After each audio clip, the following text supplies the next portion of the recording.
வச்சிருக்க கருத்த கோழி மிளகு போட்டு வறுத்து வச்சிருக்க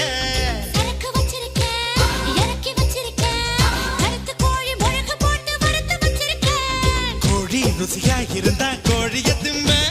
குமரி ருசியா இருந்தா குமரிய திம்ப மாம்பழ குயிலே